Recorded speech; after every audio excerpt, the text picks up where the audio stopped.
El Departamento de Estudios Políticos de Flaxo y Flaxo Radio presentan Hablemos de Política, el podcast del Observatorio de Coyuntura Política. La primera pregunta va dirigida al doctor Rivera y se centra en cuáles han sido las principales inercias y transformaciones del crimen organizado en el Ecuador en las primeras décadas del siglo XXI. A continuación, para la doctora Gallegos y la doctora Álvarez, nos interesaría que discutiéramos un poco en qué garantiza el ejercicio de la legítima defensa en un sistema procesal con problemas de recursos y de capacitación de funcionarios. La persistencia del crimen organizado, el desarrollo, la infiltración, los despliegos, como dicen, están por lo menos en el caso ecuatoriano enlazados con 5 dimensiones que las voy a mencionar de la forma más rápida. La una es comprobar que a nivel de estudios y de respuesta a la no existencia o escasa desarrollo de inteligencia criminal en el país, tienden, pues, obviamente, los actores criminales en sus distintas variantes, lavado de activos, minería ilegal, metales preciosos, narcotráfico, extorsión y otro tipo de delitos que son literalmente está muy vinculado con otro tipo de actividades porque son englobantes y sistémicas. Estas limitaciones entonces ha conducido a que en los últimos años nos enfoquemos mucho en la discusión de las penas, lo que perfectamente nos va a explicar, sobre todo, podría explicarnos María del Mar, y este punitivismo legal que en realidad hace algo, pero esconde muchas cosas. Es decir, unas limitaciones de la criminología, no como ciencia, sino como inexistente política pública en el Ecuador, y por supuesto el derecho asumido, el punitivo, como la panacea. Lo otro que no se ha escrito, se ha dicho poco, investigado menos, porque no hay capacidad incluso para hacerlo, no a nivel académico, a nivel de inteligencia criminal, es los enlaces muy potentes que tiene el crimen organizado con la economía política. ¿Quién diría que tiene que ver con la economía política? Muchísimo. Si firmamos 10 tratados de libre comercio, por ejemplo con Europa, lo obvio es que se vaya a incrementar la dinámica criminal porque va a la par, es un espejo de las economías normales, legales. Y eso obviamente está enlazado con estos enlaces que se llaman con la economía política internacional y donde se hace poco, menos aún, se desarrolla instrumentos de inteligencia estratégica en el área criminal. Lo otro que ya estamos viendo, y que a mí me gusta mencionarlo como un concepto, y que es debatible, pero que ahora está absolutamente de moda, entre comillas, es el tema de la insurgencia criminal. No estamos hablando de la insurgencia de los países donde se aplicó doctrinas de seguridad nacional, sino insurgencia criminal, donde se tiene control territorial, como sucede en Esmeraldas, y donde hay control en varias provincias, en varios corredores estratégicos de la costa, Guayaquil, el Daule, el Guayas, etc. Entonces aquí tenemos la derivada de esto que se llama insurgencia criminal. Podemos discutir más tarde o en otro momento donde se juntan estos dos conceptos que son complejos, yo lo sé, pero los pongo ahorita como un pivot para el debate y para que piensen Luego, lo que nos está sucediendo, estamos frente a un contexto de militarización de la seguridad, que no es la doctrina de seguridad nacional vieja, sino que son nuevos despliegues, nuevos alcances del aspecto securitario a nivel mundial. Y con esto simplemente dejar planteado 3 tipos que son conceptos más desde digamos, las relaciones internacionales y la política. El uno es la interdependencia compleja que tenemos con los actores y los países que tienen potentes economías criminales. Léase Colombia, léase Perú. Eso es muy fuerte y es un concepto que viene de las relaciones internacionales, pero que no se lo menciona, se dice poco porque las propias lógicas para adentro de los países impiden ver más allá. El otro es ver el crimen organizado transnacional como una amenaza estratégica para la supervivencia de los estados, la gente, la economía, y eso tampoco se lo visualiza de eso. Y finalmente, la infiltración que tenemos a nivel del crimen organizado en las estructuras del Estado que impiden un desarrollo, un freno, para precisamente el combate al crimen organizado transnacional, como una amenaza estratégica de primer orden en este momento para nuestros países. Freddy dijo algo que me encantó, el descubrimiento de lo obvio. El 29 de marzo, bueno, fue después, en abril con el decreto 707, el presidente Guillermo Lasso sale en rueda de prensa con su gorra tradicional para cuando habla de temas de política criminal o de temas de seguridad, sale y lo que dice es, vamos con el tema de ustedes ciudadanos se pueden defender, pueden utilizar la legítima defensa con el porte de armas. Entonces, no hay nada nuevo. El decreto 707 no nos trajo nada nuevo aparentemente. Lo que dijo este decreto es, ahora, ustedes pueden tener porte de armas, cuestión que fue interrumpida con el gobierno de Correa, y dijo, ustedes pueden tener el porte de armas con un permiso debido, cumpliendo con los requisitos legales. Pero esto no significa automáticamente que con el decreto yo me puedo defender sí porque sí. Hay que cumplir requisitos que ya estaban en la norma. Desde el Código Orgánico Integral Penal 2014, desde el Código anterior, Código Penal del 78, siempre se ha podido uno defender. Yo voy a poner un ejemplo. Si yo salgo de una fiesta y una persona, un hombre se me acerca y empieza a tocarme, empieza a querer romperme la ropa, ¿yo me podía defender? Sí, siempre me podía defender, siempre y cuando cumpla con los siguientes requisitos. Que la agresión sea actual e ilegítima. Segundo, que la medida o la defensa sea racional. Y tercero, que haya falta de provocación en quien va a alegar la legítima defensa. Esto siempre lo he podido hacer. Entonces, si esta persona venía y trataba de sacarme la ropa y me empezaba a topar, yo podía sacar la botella que tenía al lado o la navaja que tenía en mi cartera y golpear y cortarle en la yugular. Y si se moría, ¿podía hacerlo? Sí, lo podía hacer. Ahora, para ser muy breve en temas de teoría del delito, la acción que yo hago, si es que esta es penalmente relevante porque se encuentra tipificado en el Código Orgánico Integral Penal, se convierte en una acción ilegítima, antijurídica, pero cuando yo tengo esta causa de exclusión de la antijuricidad, es decir, de legítima defensa, y he cumplido con estos requisitos, yo puedo alegar entonces que aun cuando mi acto es ilegítimo, que es matar a otra persona, lo estoy haciendo con una justificación, que es la legítima defensa. Esto lo podía hacer yo incluso antes del decreto 707, ¿sí? Entonces no hay nada nuevo, son improvisaciones del gobierno y del Estado por la carencia de una política criminal. Ahora, ¿qué es lo que cambia? Que si es que esta misma persona, la gran diferencia es que si yo tengo permiso para el porte de armas, que una vez que cumplo con los requisitos legales, no se me va a seguir por un delito autónomo. Pero sí podía yo igual defenderme y después iniciar un proceso en donde yo tendré que demostrar por qué tenía la pistola y si es que no tenía permiso para la pistola, aún hoy con el decreto y con la entrada en vigencia de esta reforma, igual tengo que demostrar yo dos cosas, que actué en legítima defensa, ¿sí? Y segundo, que tenía permiso para el porte de armas. Entonces, soy yo la que alega la legítima defensa, quien va a tener que probar que actúa en legítima defensa, y segundo, que tengo el permiso para portar el arma. Eso significa que ya tengo un desgaste emocional de estar en procesos penales y segundo, un desgaste económico terrible. Esto es lo que no nos dice el discurso, esto es lo que no nos dice el decreto, esto es lo que no se habla en televisión o en medios de comunicación, sino que se vende esta idea de que automáticamente con el porte de armas mi defensa está garantizada. Y eso no es así. Respecto al crimen organizado, Freddy planteaba dos cosas que son súper importantes. Primero, la falta de comprensión de los factores globales del crimen organizado y el segundo, la falta de acciones de inteligencia. ¿Por qué digo esto? Porque los mercados de armas en ningún lugar en el mundo tienen un funcionamiento autónomo. Es decir, hay unos grandes mercados de grandes productores y hay unas dinámicas que se replican en el resto del mundo. ¿Cuáles son las dinámicas que se replican en el Ecuador? Y lo que se puede ver es que en Ecuador hay un crecimiento de los mercados de este tipo de fusiles que son AR-15, que son fusiles originalmente militares, ¿no? Y también hay mercados de Glock de 9 milímetros. ¿Por qué pasa esto? Porque en Estados Unidos, que es el principal productor de AR-15, el mercado ha crecido en 160%. Entonces tenemos armas que entran en partes, armas que son impresas con impresoras 3D y tenemos armas de mayor letalidad, pero nadie lo dice.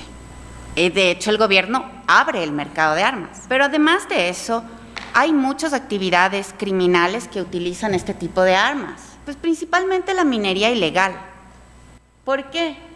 Porque la minería ilegal necesita extraer un metal precioso que para transportar necesita custodiar, para intercambiar necesita custodiar los valores, y esos valores son mucho más rentables, los valores de la minería ilegal, incluso a veces y por momentos incluso que el mercado de la coca.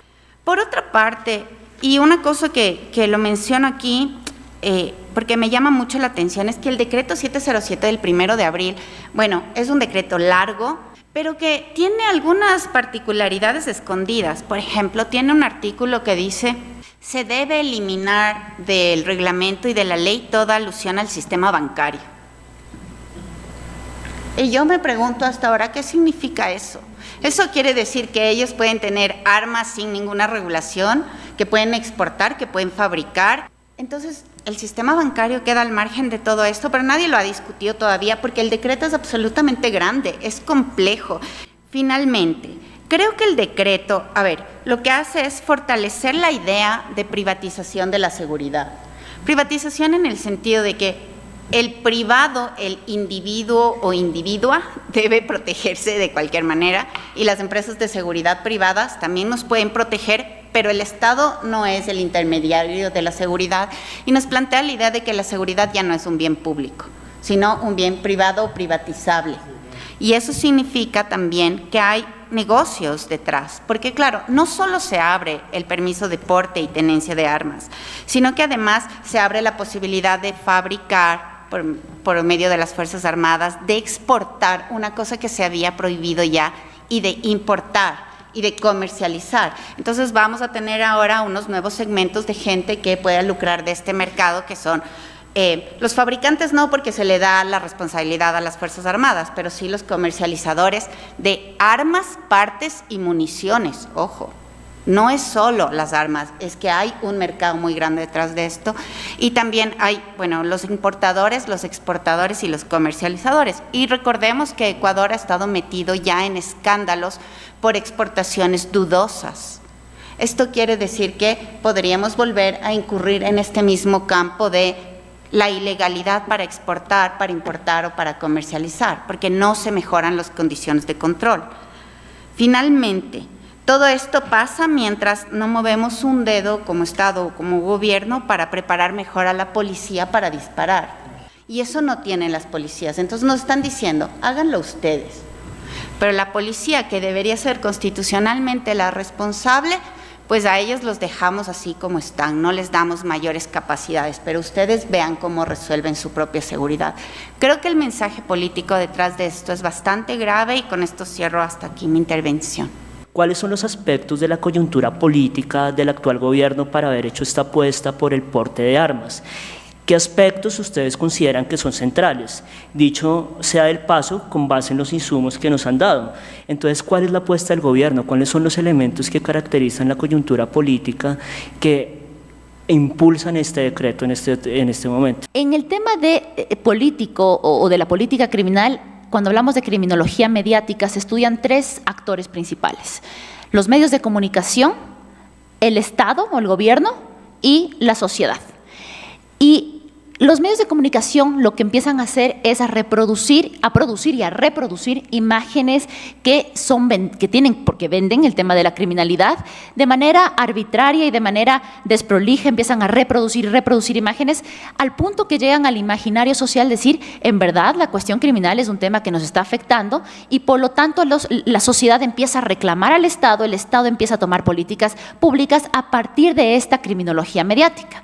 Y el Estado, a través de este pánico moral que empiezan a crear, este pánico que empiezan a crear en la sociedad, dice el Estado, este es el momento, se frotan las manos, dicen, este es el momento de pasar las políticas públicas o políticas criminales que yo quiero pasar, porque la gente está desesperada, los medios de comunicación me apoyan en esto, entonces en este momento es donde yo puedo pasar las políticas criminales que yo desee, que son generalmente populistas, porque eso es lo que la ciudadanía quiere escuchar. Un ejemplo, en España, creo que es en el año 2001, empiezan con toda esta criminología mediática, es decir, que los titulares, yo puse unos titulares ahí que son idénticos a los que vemos ahorita en el Ecuador. No se puede salir, no salgan los sábados. La inseguridad, España es el país más inseguro de la Unión Europea. Muy parecido a lo que vemos ahorita, aquí en Ecuador. Igualito. Cuando se dirige a las estadísticas oficiales, extrañamente en el 2001 no había aumentado de los delitos contra el patrimonio. Algo había aumentado con respecto a temas de homicidio, pero delitos contra el patrimonio no. Y el de homicidios era muy poco. ¿A qué dio paso este tema de las olas de criminalidad creados por los medios de comunicación? A que se introduzca en el 2003 a un código penal sobre el tema de seguridad, un código de seguridad, en donde se caracterizan lo mismo que aquí. Aumento de tipos penales, creación de nuevos tipos penales, aumento de penas, penas que llegan a los 40 años, reducción de beneficios penitenciarios y vemos que la dinámica es lo mismo que acá. Lo extraño es que en España, cuando vemos estos índices, cuando hablaban de la ola de criminalidad, no existía grande variación en la ola de criminalidad. Cuando se implementa el plan de seguridad, extrañamente empiezan a subir los índices de inseguridad. Es decir, no hay una relación directa con el populismo, mejor dicho, evidentemente no hay una relación entre el populismo penal y la reducción de criminalidad. Veamos qué pasa en el Ecuador. En el Ecuador también, en los últimos años, 2019, ha habido siquiera unas 2, 3 o 4 reformas del Código Orgánico Integral Penal, en donde hemos subido las penas privativas de libertad a distintos tipos penales, y lo que tenemos es más hacinamiento penitenciario. Es decir, no me está ayudando el tema de prevención de la criminalidad, como se supone que debería ser un Código Orgánico Integral Penal, para el derecho penal. Desde la criminología nosotros decimos que para saber cuál es el tratamiento a la criminalidad, yo tengo que diagnosticar. ¿Cómo se hace una política criminal sin tener evidencia? Es decir, es visceral. El desplazamiento de la seguridad al privado. Esto tiene una implicación ética terrible, porque no todos vamos a poder, no sé cuál es el costo de un arma, pero entiendo que no es, al menos en el mercado legal, pues no será tan barato un arma. Pero todos pueden acceder a un arma. Y eso es desplazar, la implicación ética es que no todo ciudadano, sino aquellos que puedan acceder a la seguridad privada, son los únicos que van entonces a hacer poder acceder a esta defensa personal. A ver, planteo dos cosas. Primero, son costosas, pero no tan costosas. Y segundo, el gobierno ya viene trabajando sobre la flexibilización del porte y tenencia de armas en el país desde hace un tiempo. Es decir, son medidas las que han tomado recientemente que nos parecen incoherentes, pero no son recientes. Se viene preparando este terreno desde hace algún tiempo, y yo creería que se viene abonando el camino hacia la privatización, justamente, de la seguridad. Es fortalecer todos los mecanismos privados para que la seguridad esté en manos de empresas más que ser una responsabilidad del Estado. Pero ¿qué está pasando en el Ecuador? En el Ecuador nosotros tenemos un registro aproximadamente de unas 150,000 armas legales que existen. El Ecuador en la región andina es el país que tiene menos armas registradas. Es decir, Colombia tiene registradas como 4 millones, Venezuela como 5 aproximadamente, Perú 500,000 y el Ecuador apenas como 150,000 armas. Pero esto es un subregistro completamente, no refleja lo que pasa en la realidad. Entonces la pregunta que yo les hago es, si en un mercado que es tan pequeño, aparentemente tan pequeño, solo con 150,000 armas, hemos quintuplicado la violencia armada entre el 2017 al 2022, nada más, no ahorita, al 2022, hemos quintuplicado la violencia armada, pues ¿qué esperamos si legalizamos y si abrimos medio irresponsablemente el mercado de armas? Es casi como echar gasolina en una hoguera y pretender apagarla. El decreto 707 también hablaba del fortalecimiento del sistema de control de armas que se llama 5AR, ¿sí? Este sistema existe ya desde hace algún tiempo, desde hace muchos años, y es un sistema que ha sido como súper débil. Entiendo que se fortalezca a través del decreto o que haya esta intención, no entiendo por qué no se hizo antes, entendiendo la violencia armada que estamos enfrentando. El 5AR debe ser como el lugar donde están registradas todas las armas, todos los permisos, y esto ha sido como una debilidad constante del gobierno ecuatoriano, ahora más que nunca, pero siempre ha sido una debilidad. Hay un informe de Naciones Unidas de un grupo que es un grupo de investigación sobre crimen transnacional organizado. Nos dice que América Latina es el continente donde hay más crimen organizado en el mundo. O sea, somos el continente más violento del mundo, con apenas 1/4 de la población, y somos el continente donde hay más criminalidad organizada. Pero este informe relaciona la criminalidad organizada y el crimen en general con la debilidad institucional. Y es un informe que tiene que utiliza múltiples factores de evaluación, como el sistema de justicia, los sistemas policiales, el respeto a los derechos humanos, etc. Entonces, claro, el Ecuador está en el camino inverso, no está fortaleciendo su institucionalidad, ni para reducir la violencia, ni para reducir la criminalidad. Entonces, es como, de alguna manera, como siento un gran desconcierto porque estamos caminando a la inversa, como el cangrejo. En lugar de fortalecer, estamos debilitando más el Estado en un sector que amerita inversión presupuestaria, que amerita normas, que amerita como un grupo de funcionarios públicos y de técnicos que hagan evaluación, que hagan seguimiento, que hagan control de lo que pasa, y eso no estamos teniendo, estamos debilitando más. No nos debería sorprender que los indicadores vayan para peor en el corto plazo. A ver, yo creo que tanto Carlita como María del Mar han anotado ingredientes muy importantes. La situación se va a agravar, lamentablemente. Yo quiero voy a juntar las dos cosas más un tercer elemento, o sea, las dos cosas que dijo Carlita y María del Mar, respecto a la conjunción de factores que están juntos ahí y que conceptualmente se denomina amenaza estratégica del crimen organizado contra el Estado, la sociedad y la economía. Creo de que la famosa debilidad institucional del Estado para el control de armas está asociado por el momento a 3 cosas. Lo uno es la infiltración del crimen organizado dentro de las estructuras estatales, las empresas privadas, ¿sí?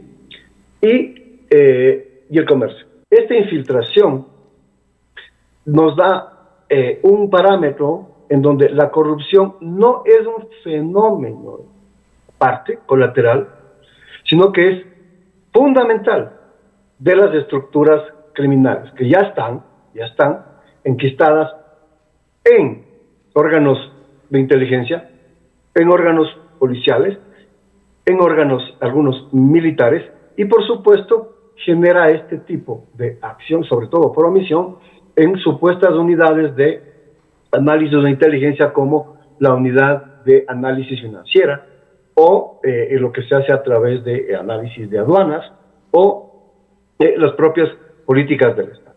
Entonces, cuidado, aquí veo yo una suerte de complicidad mediática en sobredimensionar el efecto de la corrupción como que fuera un aspecto estrictamente de corte ético o moral, cuando desde mi perspectiva es estrictamente criminal. ¿Qué quiero decir con esto?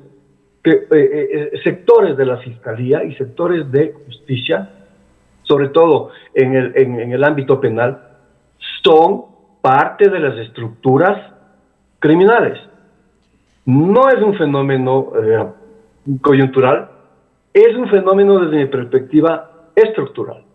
Basta ver los datos del Observatorio de Crimen Organizado del Ecuador en relación al número de investigaciones y sentencias sobre el lavado de activos, para comparar con Colombia y Perú, nada más, los vecinos, que hay un problema fuerte aquí de interdependencia compleja, y ver, digamos, presentar datos de la, por ponerlo técnicamente, ineficiencia de los sectores de justicia o de investigación respecto a estas organizaciones criminales. Es decir, se topan, se golpean a veces a las personas y mediante, María del Mar sabe mucho más que son nosotros, procesos abreviados, salen relativamente rápido estas personas.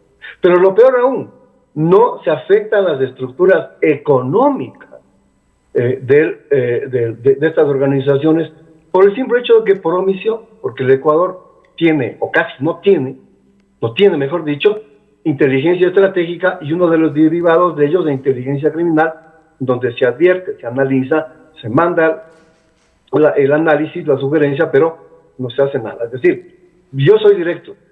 Parte de las estructuras de control y monitoreo del Estado ecuatoriano son inherentes a las estructuras criminales. Aquí hay una sindieresis. El Ecuador está en punto medio entre la situación de México y la situación de Colombia. Ya estamos perdiendo espacios territoriales con control de bandas, de organizaciones criminales y obviamente el tipo de economía política, digamos, economía criminal está ahí. Sumemos a esos dos factores, no me quiero alargar. La debilidad institucional para frenar este tipo de cosas, es decir, políticas públicas, por llamarlo eufemísticamente, que tendrían que ser políticas criminales, porque nuestras estructuras no dan para eso, ligado a la infiltración que ya existe, más dos componentes que casi nunca se dice nada. La empresa privada, es decir, las omisiones de la empresa privada, que son parte de esas estructuras criminales, y por supuesto la ausencia de compromisos o voluntad política de los estados para, digamos, para pedir una buena cooperación que sustente científica y tecnológicamente inteligencia criminal. Sumado a estos dos factores, yo les podría que lamentablemente podría decir si estamos en un escenario que por lo menos asoman tres dimensiones de indefensión, penetración, vulneración y un panorama bastante... hasta ahí voy a dejar en este momento. Bueno, podemos ver un diagnóstico que va surgiendo de la mano de las tres intervenciones. Me gustaría resaltar tres detalles que creo que se articulan muy bien de los expositores. El primero, como nos lo decía la doctora Gallegos, la falta de información y la incapacidad del Estado y de la sociedad civil de hacer como una línea de base sobre cómo está el porte de armas actual respecto a un decreto que se está dando, y articulado con lo que nos decía la doctora Álvarez sobre una incoherencia en la política de seguridad y cómo el mercado ilegal se nutre de los mercados legales y de esos circuitos que ya están establecidos, y que es un proyecto de larga data que se está dando y que el decreto es más como la punta del iceberg que ser el iceberg del porte de armas como tal, uniéndolo con lo que nos decía el doctor Rivera, que me parece también bien interesante y que se articula con lo que nos decían las expositoras. Si ya estamos hablando de un proceso de involucramiento criminal dentro de la institucionalidad, o si ya estamos evolucionando hacia procesos de captura estatal por parte de actores ilegales de ciertas porciones del Estado, creo que nos muestran diversos aspectos analíticos que es necesario considerar. Esto fue Hablemos de Política, el podcast del Observatorio de Coyuntura, presentado por el Departamento de Estudios Políticos de Flaxo y Flaxo Radio.